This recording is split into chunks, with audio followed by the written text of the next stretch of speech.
পারিবারিক সমস্যা নিয়ে আচমকা ধারালো চাকু নিয়ে ভাইপোকে কোপ কাকার। ঘটনাটি নদিয়ার শান্তিপুর থানার নতুন পাড়া ষষ্ঠীতলা এলাকার।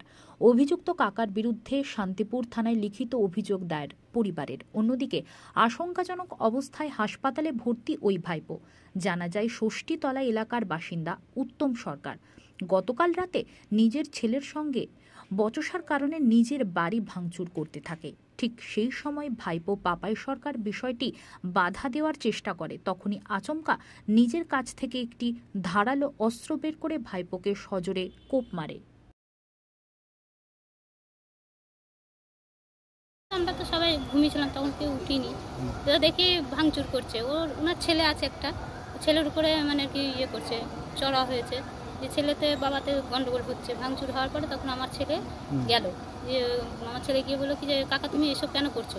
ও চাই তুই এখান থেকে যা, তোর সঙ্গে কোনো কথা নেই, নয় তোকে মারবো বলে এরকম একটা ছুরি ছিল, ওই ছুরিটা নিয়ে এসে ওকে মারলো। তারপর উনি গিয়ে আবার ঠেকাতে গিয়েছে, দিয়ে ওনাকেও মারলো, দিয়ে আমাকেও গালাগালি করছিল। কে মারলো? ওই ওর কাকা। কি নাম কাকার?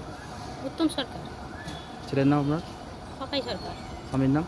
যোগেশ সরকার। আপনার নাম? আমার সুমিতা সরকার। বাড়ি? নতুন পাড়া ষষ্ঠীতলা। কি করে হলো এরকম? কি হয়েছিল? ওই ভাই আমাদের সকালবেলায় ভাঙচুর করছিল, ঠেকাতে গিয়েছিল, ভাইপোকে মারছিল, ঠেকাতে গিয়ে ছুরি টান মেরে। কি কারণটা কি? হ্যাঁ, কারণটা কি? ওই মাঝে মাঝে এরকম করে।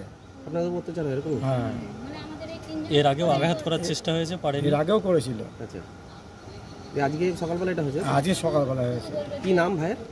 উত্তম সরকার। বাড়ি কোথায়? নতুন পাড়া। নতুন পাড়া ষষ্ঠীতলা। হ্যাঁ। আপনার নাম? যোগেশ সরকার। আপনি থানায় অভিযোগ করলেন? হ্যাঁ।